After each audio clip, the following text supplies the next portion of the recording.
여러분들이 될 수 있기를 주 예수의 이름으로 간절히 축복합니다. 오늘 말씀을 한번 읽어보도록 하겠습니다. 이제 룻기 4장 1절부터 10절까지 말씀인데요, 우리 한번 합독해서 읽어보도록 하겠습니다. 시작. 보아스가 성문으로 올라가서 거기에 앉아 있더니 마침 보아스가 말하던 기업 물을 자가 지나가는지라. 보아스가 그에게 이르되 아무개여 이리로 와서 앉으라 하니 그가 와서 앉으매 보아스가 그 성읍 장로 10명을 청하여 이르되 당신들은 여기 앉으라 하니 그들이 앉으매 보아스가 그 기업 물을 자에게 이르되 모압 지방에서 돌아온 나오미가 우리 형제 엘리멜렉의 소유지를 팔려 함으로 내가 여기 앉은 이들과 내 백성의 장로들 앞에서 그것을 사라고 내게 말하여 알게 하려 하였노라. 만일 네가 물으려니와 만일 네가 물으지 아니하려거든 내게 고하여 알게 하라. 네 다음은 나요 그 외에는 물을 자가 없느니라 하니 그가 내가 물으리라 하는지라.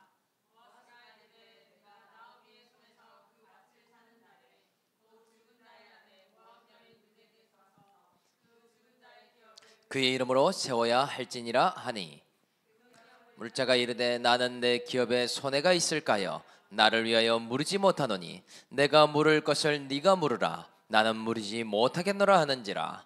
옛적 이스라엘 중에는 모든 것을 물으거나 교환하는 일을 확정하기 위하여 사람이 그의 신을 벗어 그의 이웃에게 주더니 이것이 이스라엘 중에 증명하는 전례가 된지라. 이에 그 기업 물을 자가 보아스에게 이르되 네가 너를 위하여 사라 하고 그의 신을 벗는지라. 보아스가 장로들과 모든 백성에게 이르되 내가 엘리멜렉과 기련과 말론에게 있던 모든 것을 나오미의 손에서 산 일에 너희가 오늘 증인이 되었고 또 말론의 아내 모압의 여인 룻을 사서 나의 아내로 맞이하고 그 죽은 자의 기업을 그의 이름으로 세워 그의 이름과 흥정지 중에 그곳 성문에서 끊어지지 아니하게 하매 너희가 오늘 증인이 되었느니라 하니 아멘. 오늘 말씀 제목은요, 하나님 나라를 소유할 기업을 모르도록 인도하십니다 라는 제목으로 하나님 말씀을 증언하도록 하겠습니다. 2024년 대한민국의 경제를 평가하는데요, 40년 중에 최악의 경제 상황이다 라는 이야기를 합니다. 그래서요, 트리플 쇼크라는 단어를 쓰더라고요. 소비도 줄어들고 생산도 하락하며 투자가 점점 소모되는 그런 시대를 대한민국이 살고 있다. 그래서요, 마트도 백화점도 음식점도 어느 곳 하나 힘들지 않은 곳이 없다라고 하더라는 것이죠. 공사하던 건설업체도 공사를 못 끝냅니다. 트레일러도 멈춰 서 있고요. 자영업은 자영업대로 힘들고 문을 닫는 그런 경기 상황이더라. 그래서요, 모두가 내수 시장이 너무나 힘들다라고 하면서요, 2024년을 마무리했다는 점이죠. 이런 가운데 한 줄기의 비처럼 축하의 소식도 있었습니다. 이번 2025년 을사년 새해에요, 첫날 첫 순간이라는 제목으로 뉴스 기사가 보도되었습니다. 그 내용을 보니까요, 새해 1월 1일 0시 0분에 태어난 새 쌍둥이가 있어서 화제가 되고 있더라. 여러분, 어떻게 딱 0초에 태어난 아이가 있을까요? 그것도 3명이나. 그래서 사람들이 이렇게 이야기하더라고요. 2025년 새해에도 어려운 가운데 있으니까 새해에 하늘이 주신 선물인 것만 같다. 이 아이들이 대한민국의 새로운 희망이 되면 좋겠다라고 입을 모았습니다. 모두가 다 한마음이 아니겠습니까? 그런데요, 이 새 쌍둥이의 가정이 또 사연이 있더라고요. 이 뉴스에 기사가 될 만한 이유가 있는데요, 이 새 쌍둥이의 아버지가 나와서 인터뷰를 합니다. 저희 가정이 10년 동안이나 아이가 없어서 너무나 힘들었습니다. 10년 동안 간절히 아이를 소망하며 기다렸다라고 하면서요, 눈시울을 붉히며 인터뷰를 하고 있더라. 누구한테도 말할 수 없는 아픔이자 쉽게 대답할 수 없는 이 사연이 바로 아이가 없는 일이었다라고 합니다. 그래서요, 참 이 태명은 딩굴이었는데요. 딩굴이라고 하는 이 세 자매, 세 남매가 이렇게 태어난 것이 참 인상이 깊더라. 여러분, 그래서 우리에게도 고난이 있을수록 삶의 스토리가 생기게 되죠. 어려움이 있을수록 작은 선물이 큰 기쁨이 되지 않습니까? 오늘 그래서요, 새해에도 다 어려운 고난이 있겠지만 그 가운데에 작은 선물이 무엇일까? 내가 새해에 느끼고 있는 기쁨이 무엇인지 오늘 한번 나누고 시작하면 좋을 것 같습니다. 오늘을 묵상으로 룻기를 마무리하려고 하는데요, 오늘 룻기의 기사에서도요, 이런 기쁜 소식이 오늘 나오고 있죠. 정말로 특종이 될 만한 기사가 오늘 나오고 있더라. 그것은요, 한 집안에 남편과 아들이 죽게 되면서요, 망한 나오미의 가정을 일으켜줄 고엘이 나타났다라고 하는 이야기입니다. 정말 이 집안에 구세주이자 구원자가 나타난 것이 아니겠습니까? 그 이름이 바로 보아스이죠. 이 보아스가 룻의 남편이 되어주고 죽은 말론과 기련의 기업을 일으켜주겠다라고 하는 놀라운 기사가 소개되고 있다. 그래서 오늘은요, 이 보아스의 적용을 통해서 구속사의 계보를 잇는 인생이 어떤 인생인지 두 가지로 한번 살펴보도록 하겠습니다. 구속사의 계보를 잇는 인생 첫째는요, 자신의 것을 희생함으로 기업을 무르기를 원하는 인생이더라. 우리가 다 같이 한번 1절 말씀을 다시 한번 읽어보도록 하겠습니다. 시작. 보아스가 성문으로 올라가서 거기에 앉아있더니 마침 보아스가 말하던 기업 물을 자가 지나가는지라. 보아스가 그에게 이르되 아무개여 이리로 와서 앉으라 하니 그가 와서 앉으매. 아멘. 여러분, 보아스는요, 룻에게 기업을 무르겠다라는 의사를 밝히고요, 새벽에 보리를 가져가도록 허락했죠. 그리고 이 일을 확실히 하기 위해서요, 성문으로 달려가고 있습니다. 왜인가? 이 성문의 아래쪽은요, 만남의 광장과도 같은 것이죠. 많은 사람들이 모이고 지나가게 되더라.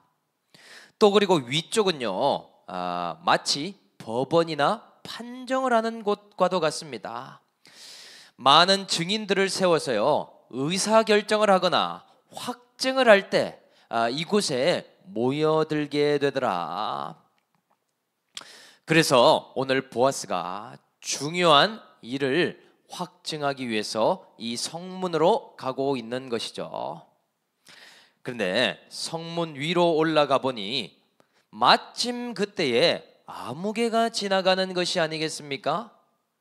이 아무개가 누구냐? 바로 나오미의 남편 엘리멜렉과 가장 가까운 친족이었죠.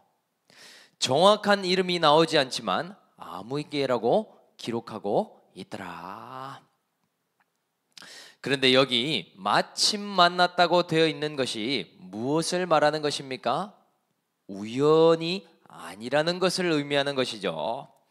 드디어 하나님의 때가 되었고 이제 구속사를 확정할 타이밍이 되었다라는 말을 기록한 것이더라.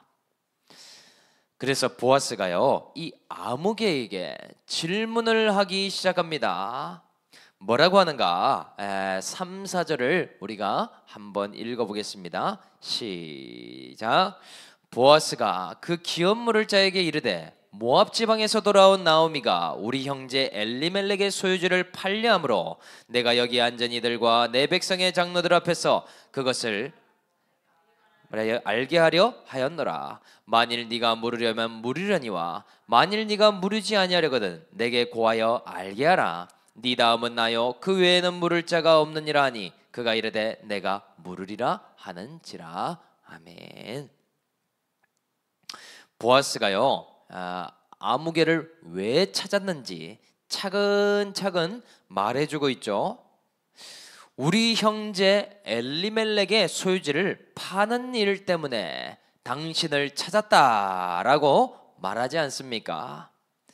그러니까요 이 아무개는요 엘리멜렉의 가장 가까운 친족이자 이 기업 무르는 일에 1순위가 되는 사람이더라. 그래서 오늘 이 아무개가 이 이야기를 듣고요 자신이 소유지를 얻게 되는 것이라 생각을 하죠. 엘리멜렉은 죽었고 또 나오미도 완전히 망한 인생이니 이제 소유지를 팔려고 하는구나. 그래서요 오히려 잘 됐다라고 생각이 들겠죠. 그래서 오늘 이렇게 대답을 합니다. 그 소유지를 얻는 일이라면 내가 기업을 무르겠노라. 기업을 무르는데 밑져봐야 본전이 아닙니까? 오히려 나에게 이익이 될 수 있다라고 판단하니까요 무르겠다라고 결정을 내리더라는 것이죠. 그런데 단순히 그 정도의 일이 아니죠.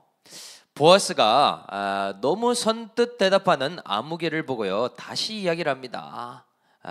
어떤 이야기를 하는가? 이것이 밭을 사는 일이 맞긴 하지만 이 루색에서 사서 그 죽은 자의 기업을 세워야 하는 일이라고 이야기를 하더라. 그러니까요 정말 단순하게 생각할 일이 아닌 것이죠. 그래서요 이 아무개가 뭐라고 다시 대답하는가? 우리가 6절 말씀 한번 또 읽어보겠습니다. 시작. 그 기업 물을 자가 이르되 나는 내 기업에 손해가 있을까 하여 나를 위하여 물으지 못하노니 내가 물을 것을 네가 물으라. 나는 물으지 못하겠노라 하는지라. 아멘. 아무개가요 쭉 들어보니 어떤 이야기입니까? 이 기업 무르는 일이 단순히 땅을 사는 일이 아니죠. 처음에요 엘리멜렉의 소유지를 자신이 얻는 것이라고만 생각했는데요 그렇게 쉬운 일이 아니더라. 제대로 한다면은요 굉장히 힘든 희생이 따르더라는 것이죠. 일단은 계대 결혼이라는 것을 해야 됩니다. 이 이방 여인 룻과 결혼을 해야 하더라. 그리고 심지어 씨를 줘야 됩니다. 어떻게든 아들을 낳을 수 있도록 해줘야 한다라는 사실이죠. 그리고요 마지막이 이 중요한데요 이 죽은 자의 기업을 그의 이름으로 세워줘야 하는 일까지 해야 하더라. 그러니까요 이 아들을 낳으면은요 그 모든 재산을 그 가정으로 돌려주는 것을 의미하고 있더라. 정말 죽서서 남 주는 일 아닙니까? 남 좋은 일을 다 시키는 것처럼 아무개에게 보이더라는 것이죠. 그러니까 오늘 뭐라고 말합니까? 아까는 내가 기업을 무른다라고 말했지만 다시 생각해보니 이건 무리일 것 같다. 왜냐? 나에게 손해가 되는 일이기 때문이라고 말한다는 것이죠. 이해 타산을 다 따져보니 나를 위해서 한다면 결코 해서는 안 되겠다. 그래서요 신을 벗으면서 나 대신에 보아스 당신이 고엘이 되어주라. 여러분 그래서요 이 아무개가 이름이 나오지 않는 이유가 무엇입니까? 이 아무개는요, 자신을 위하여 사는 인생이었죠. 또한 손해를 보지 않고 하나님 나라의 기업을 그렇게 중요하게 생각하지 않더라. 그래서 구속사의 주인공의 특징이 무엇이겠습니까? 자신의 인생에 손해가 있다는 것을 알면서도 하나님 나라를 구하는 자들이 특징이 되겠다. 나를 위해서 사는 인생이 아니라 하나님의 뜻대로 순종할 때에 이 주인공의 이름과 같이 살게 되지 않겠습니까? 자신을 위해서 사는 사람은요, 작은 손해에도 그것을 할 수가 없겠더라. 그래서요, 이 말씀을 적용해 보면은요, 우리가 다 주님 앞에 나오미와 같은 모압의 인생을 살아왔죠. 우리의 인생의 목적을 흉년을 피하는 것으로 생각했습니다. 나에게 힘든 것, 나에게 어려워 보이는 현실을 다 피하고 도망치자. 그런데 우리가요, 혹대러 갔다가 혹 하나 더 달고 오는 그런 인생이 아니었습니까? 행복을 쫓아보자고 모압을 선택했는데요, 더 불행한 인생처럼 살지 않았는가? 그래서요, 우리는 다 손실의 인생을 살아왔죠. 더 얻기 위해서 열심을 냈지만요, 텅텅 빈 인생으로 하나님께 돌아오게 되더라. 물질도 까먹고요, 건강도 까먹는 인생이 아니었습니까?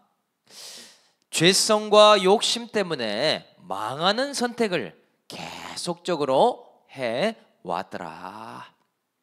그런데 그런 망한 인생을요, 찬송의 떡집 베들레헴으로 불러주셨다라는 사실이죠.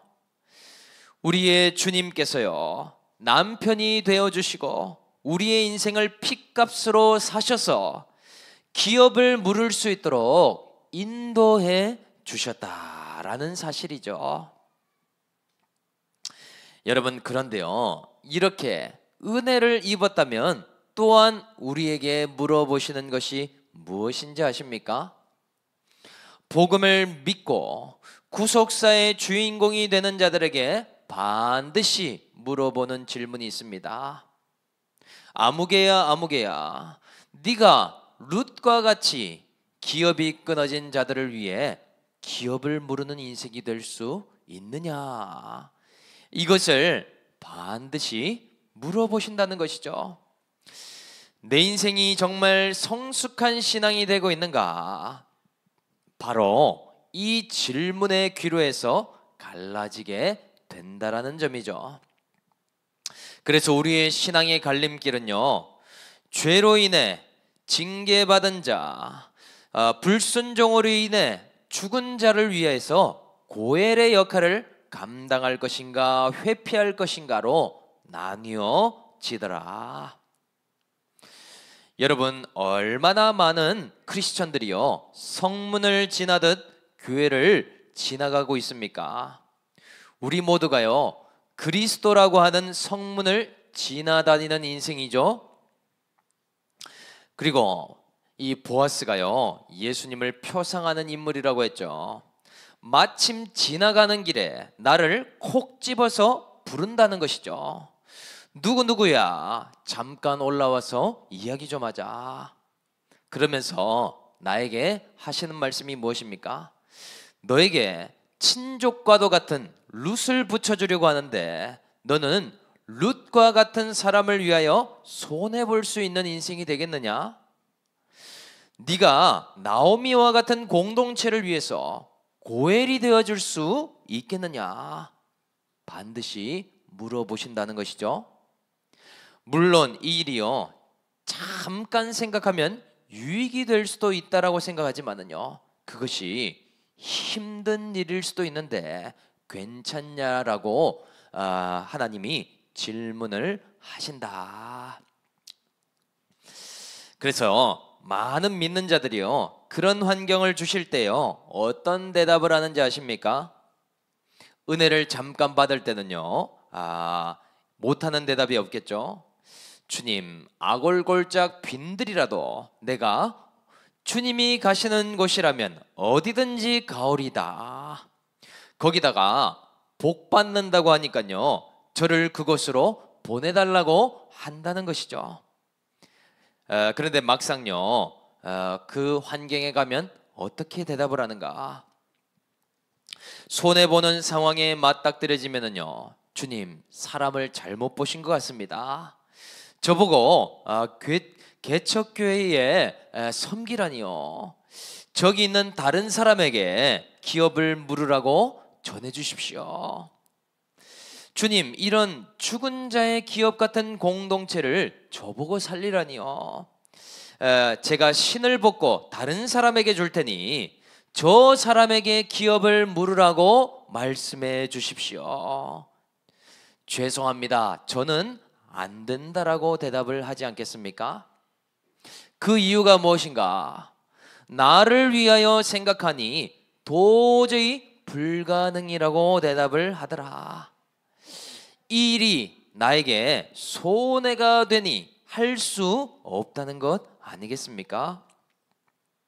그렇다면요 주님이 잘못 보셔서 나를 부른 것인가? 아니면 내가 적용을 잘 못하는 것인가? 우리가요 이 구속사의 계보가 어떻게 이어지는지를 모르기 때문에 우리는요 또다시 모압으로 가는 선택을 하는 것 아니겠는가?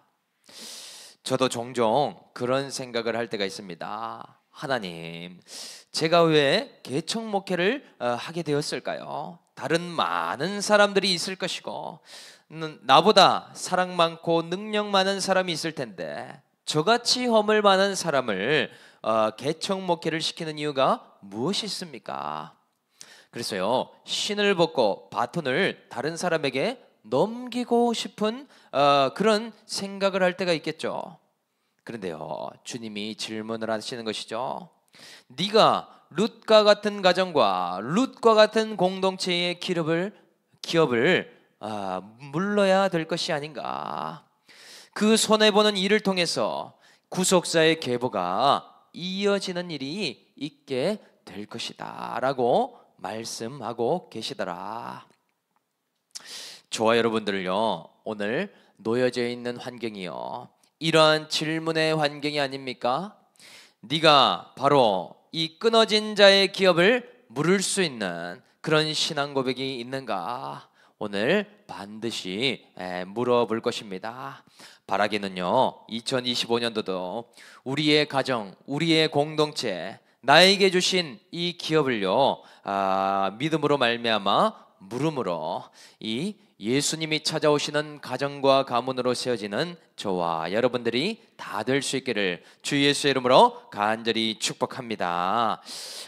그 구속사의 계보를 잇는 인생 두 번째는요 하나님과 백성들 앞에서 믿음의 결단을 하는 인생이더라. 9절과 10절 말씀, 하나님과 백성들 앞에서 믿음의 결단을 하는 인생이다. 9절 10절을 한번 읽어보겠습니다. 시작. 보아스가 장로들과 모든 백성에게 이르되 내가 엘리멜렉과 기련과 말론에게 있던 모든 것을 나오미의 손에서 산 일에 너희가 오늘 증인이 되었고 또 말론의 아내 모압 여인을 룻을 사서 나의 아내로 맞이하고 그 죽은 자의 기업을 그의 이름으로 세워 그의 이름이 그의 형제 중과 그곳 성문에서 끊어지지 아니하게 하매 너희가 오늘 증인이 되었느니라 하니 아멘. 그런데 오늘 이 성문을 보니까요 룻과 나오미의 고엘 문제를 놓고 많은 백성들이 몰려들고 있습니다. 증인된 장로 10명 외에도요 많은 사람들이 이 보아스를 구경하기 위해 찾아오고 있더라. 바로 그때에 보아스가 중요한 공표를 하고 있죠. 그 내용이 무엇입니까? 아무개가 기업 무르는 일을 포기하였으니 내가 이 일을 하겠다라고 하는 선언을 하고 있더라. 내가 룻의 남편이 되어주고 내가 이 고아엘의 역할을 감당하겠으니 이 일을 너희가 보고 증인이 되어주라 라고 말하고 있더라. 이제는 내가 룻의 남편이 되어주고 그 끊어진 기업을 다시 세워서 이 성문에서 끊어지지 않도록 하겠다라고 하는 맹세를 하는 것 아닙니까? 정말 예수님을 예표하는 그러한 모습을 보여주더라. 그렇다면요, 이것이 손해라는 것을 알고 있음에도 보아스가 이 일을 하는 이유가 무엇입니까? 많은 공동체와 사람들 앞에 이것을 맹세하는 이유가 무엇일까? 가끔은요, 이 사람들이 많이 모이게 되면 괜히 인정받으려고 할 수 없는 일임에도 할 수 있다라고 이렇게 하는 경우도 있겠죠. 또는 저 아무개가 못한다고 하니 영웅 심리에 의해서 나는 이것도 할 수 있는 사람이라고 과시하는 마음이 들 수도 있습니다. 또는 룻이 너무 불쌍해 보여서 측은지심에 하는 것이 아닌가, 수많은 이유들을 생각해 볼 수가 있겠죠. 그런데 도대체 무엇 때문에 한 것인가 봤더니요, 두 가지 때문에 했음을 알 수 있습니다. 먼저는요, 보아스의 신앙 고백 때문이고요. 두 번째는 하나님의 명령이기 때문에 하고 있더라. 이 고엘에 대한 말씀이 레위기 25장에 나오지 않습니까? 그 내용을 보면은요, 이렇습니다. 형제가 가난하거나 아니면 기업을 잃어버렸을 때에 너는 이자를 받거나 돈을 꾸어주지도 말며 네 양식을 주며 너와 함께 생활하게 하라. 그리고 너는 그 기업을 물러주라 라고 명령하시는 말씀이 있습니다.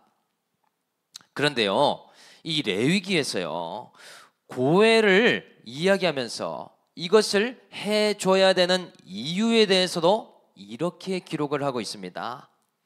왜 해줘야 되는가? 전혀 다른 주제인데요, 그 이유는 내가 너희의 하나님이 되기 때문이다. 그리고 내가 애굽 땅의 종되었던 너희를 인도했기 때문이라고 그것을 잊지 말라고 말씀하신다라는 점이죠. 여러분, 이 내용을 뒤집어서 생각해 보면은요, 고엘을 왜 해줘야 됩니까? 하나님이 나의 고엘이 되어 주셨기 때문이라고 인정하는 사람은 다 하라고 하신다는 것이죠. 너희가 애굽에서 노예로 살다가 죽을 인생이었다라는 것을 인정하는 자마다 기업을 물러주라고 하라고 하신다라는 사실이더라. 왜입니까? 내가 바로 나그네였기 때문에, 내가 바로 고아와 갑으로 죽을 인생이었기 때문이 아니겠습니까? 그냥 보아스가 자신의 기분 따라 사람들에게 인정받으려고 아무렇게나 맹세를 하는 것이 아니더라. 보아스가요, 오늘 이렇게 많은 사람들 앞에서 결단하게 된 이유가 이 말씀 앞에 자신을 인정했기 때문이 아니겠는가? 그렇기에 너희가 이 일의 증인이 되었으니 내가 받은 은혜대로 이 여인에게 행하리라 하고 있다라는 사실인 것이죠. 그래서요, 이 말씀을 적용한다면요, 구속사의 주인공들에게 네가 기업을 물으겠느냐라는 질문과 동시에 또 하게 하시는 것이 있습니다. 그것은요, 공동체 앞에서 신앙 고백하게 하는 일이죠. 하나님과 증인들 앞에서요, 내가 해야 할 적용을 말하게 하시더라. 그래서요, 공동체 고백이 얼마나 중요한 일인지 아십니까? 우리는요, 나눔이나 간증을 별 것이 아니라고 생각할 때가 많습니다. 그냥 단톡방에 올려도 되고 안 올려도 되지, 귀찮다라고 생각하는 경우들도 많습니다. 또는 반대로 생각하는 경우도 있어요. 나는 부담이 된다. 부담만 200% 갖고 있어서 회피하고 싶다라고 말할 수도 있을 것입니다. 그런데요, 이 공동체 고백은 누가 하는 것인가? 두 가지가 있는 자는 반드시 해야 되는 것이죠. 한 가지는요, 내 인생을 인도하신 분이 나의 하나님이 되신다 라는 고백이 있는 자는 꼭 해야 합니다. 이런 신앙을 갖고 있는 사람이라면요, 증인된 공동체 앞에서 끊임없이 고백하게 하신다라는 사실이죠. 100% 오르신 나의 하나님이 없으면요, 이 신앙 고백을 해도요, 사람의 눈치 때문에 하게 됩니다. 눈 가리고 아웅식이 되게 되는 것이죠.